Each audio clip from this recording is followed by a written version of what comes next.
हरे हरे कृष्ण।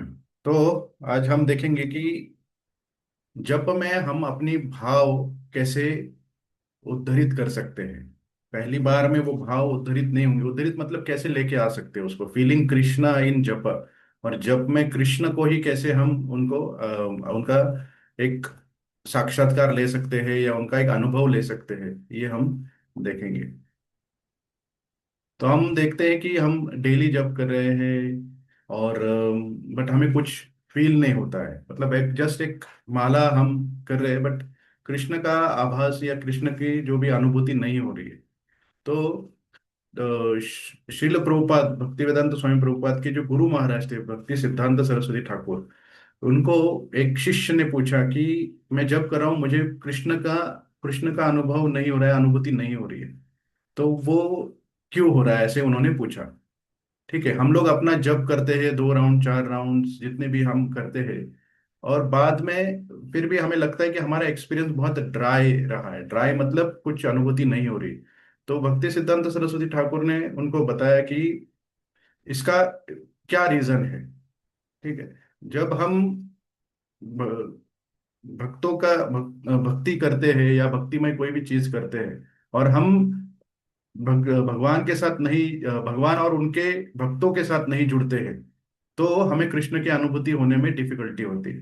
भगवान और भक्त मतलब क्या है कि भगवान सिर्फ हमें एक सिर्फ जप करने से या कांटेक्ट में रहने से नहीं होना है, हम उनके साथ रहने से, हमें एक एसोसिएशन से हमें अनुभूति होती है। और रियल एसोसिएशन मतलब असली एसोसिएशन होता है उनको याद करने से, स्मरण करने से, उनको अप्रिशिएट करने से हम एक साक्षात्कार होता है।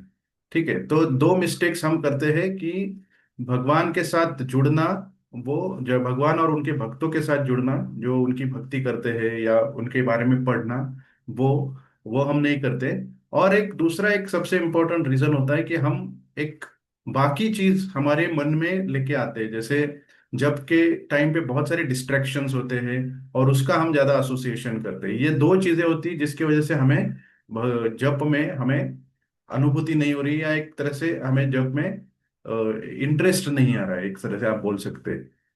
तो हमारे हृदय में ऐसे क्या होता है, हम देखते हैं। जैसे केयरलेसनेस ड्राइज द हार्ट। अगर हम ध्यान से जप नहीं करते तो हमारा हार्ट, हृदय ड्राई होते जाता है। आप उसका उदाहरण देखेंगे, जब हमारे घर में, एक भारतीय कल्चर में, इंडियन कल्चर में, घर में कोई भी बड़े बुजुर्ग आते हैं मिलने के लिए, तो हम उनके पैर छूते हैं। या मंदिर में कोई गुरु तुल्य कोई गुरु महाराज आ गए तो उनको हम दंडवत करते हैं। तो जिस तरह से हम एक रिस्पेक्ट देते हैं अपने बड़ों को, और उनके उनका पैर छूते हैं, वो हमें नेचुरली हमारे हमारे हमें आ जाता है, जब हमारे संस्कार हमें आ जाते हैं। बट क्या हम वही चीज करते जब हम जब करते, वो सबसे इम्पोर्टेंट है। हम उतना ही रिस्पेक्ट देते हैं क्या जब को, जो हम जब भगवत नाम ले रहे हैं, हम उसको किस तरह से एक्सेप्ट कर रहे हैं। ठीक है, क्योंकि वही नाम जो है वो हमें भगवान का रूप, भगवान के गुण, भगवान की लीलाएं, उनका साक्षात्कार कराता है। तो जब हम उनके बारे में श्रवण करेंगे और अच्छे से रिस्पेक्टफुली हम भगवत नाम को ग्रहण करते हैं, और तब वो हमारे साक्षात्कार होता है। बट हम करते क्या है कि जैसे अ, हमारा मन कहीं और भटकता रहता है। जब करते वक्त हमारा मन उस मंत्र पे नहीं होता है, और उसकी वजह से वो क्या होता है, वो एसोसिएशन जो होता है, वो एसोसिएशन हमारे हृदय में जाता है और वो ब्लॉक कर देता है, जो हमें भगवत कृपा जो मिलने वाली है, या उसको ब्लॉक कर देता है वो। ठीक है, तो इसलिए हमें एक आध्यात्मिक जीवन जीना है, तो उसका एक ही अ, हमें एक फॉर्मूला हमें याद रखना है कि जितना हम ज्यादा भगवान की प्रति हमारा एक रिस्पेक्टफुल, एक आदरणीय स्वभाव रखेंगे, और उनके भक्तों के प्रति जितना आदरणीय स्वभाव रखेंगे, उतना भगवान हमारे अपने जप के थ्रू हमें साक्षात्कार देते रहते हैं। तो हमारा कॉन्शियसनेस, हमारी चेतना उतने क्वालिटी की डेवलप होते जाती है।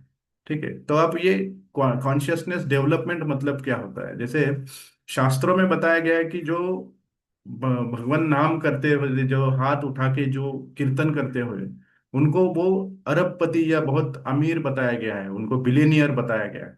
जैसे हमारे मटेरियल वर्ल्ड में बिलियनियर होता है मतलब जिनके पास बहुत पैसा है, बट यहाँ पे स्पिरिचुअल वर्ल्ड में, आध्यात्मिक जीवन में, जो भगवत नाम का उच्चार करते रहते हैं वो सबसे ज्यादा अमीर माने जाते हैं या बहुत पैसे वाले माने जाते हैं। क्योंकि जो भौतिक दृष्टया जो अमीर होते हैं वो सिर्फ लक्ष्मी, कुछ एक पार्ट ऑफ लक्ष्मी उनके पास होता है।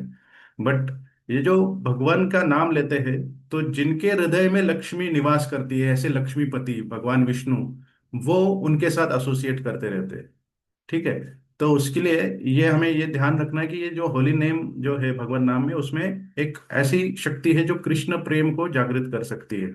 ये हमें भाव रखना है, और उसके वजह से हमें उस तरफ से हमें उसको एक एक तरह से एडमिरेशन बोलते हैं उसको। एडमिरेशन मतलब एक तरह से रिस्पेक्ट, आदर उसके प्रति रखना है।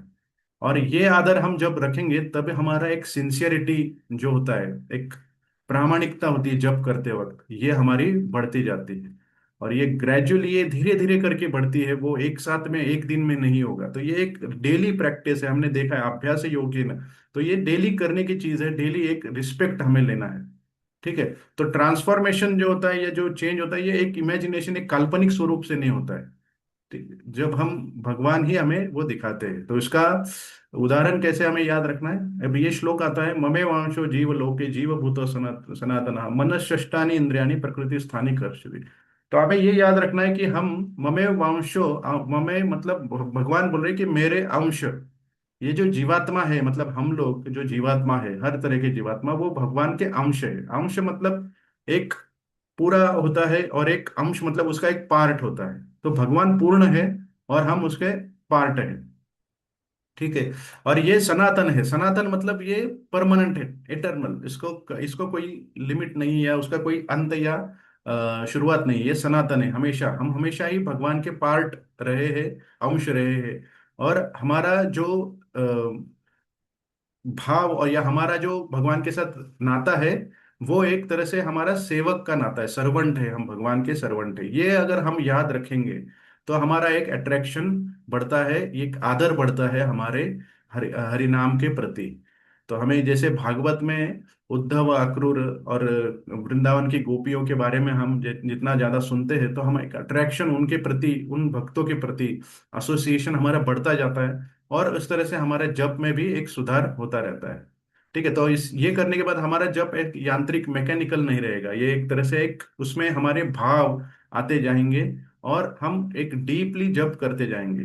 तो हमें ये याद रखना है कि हमारे भगवान के साथ रिश्ता ये है कि भगवान हमारे सेव्य है, मतलब भगवान हमारे मालिक है और हम उनके सेवक है। इस तरह से हमारा भाव रखना है। और हमें उनको खुश करने के लिए, उनको संतुष्ट करने के लिए जप करना है। ठीक है। और इस तरह से हमारा जप स्टेडी होता है, स्थिर होते जाता है। तो आज का एक्रोनिम है heart. H for honour the holy name. हमें होली नेम को, मतलब जो भगवत नाम को है, उसको रिस्पेक्ट करना है। ठीक है। एक E for exclude degrading association, जिससे हमारा मन डाइवर्ट होता है, उससे हमें दूर रहना है।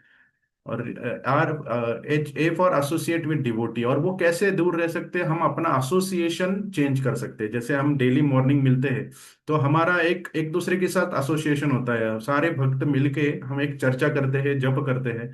तो इसलिए हम अनम्यूट करके जप करने का रीजन यही होता है कि हम दूसरों को एक मौका देते हैं कि वो उनका मन कहीं और भटके ना, वो उनका मन भी उस जप पे रहेगा। R for remember the eternal identity. हमारी आइडेंटिटी क्या है, हम भगवान के सेवक है, हम भगवान के अंश है और उनके सेवक है।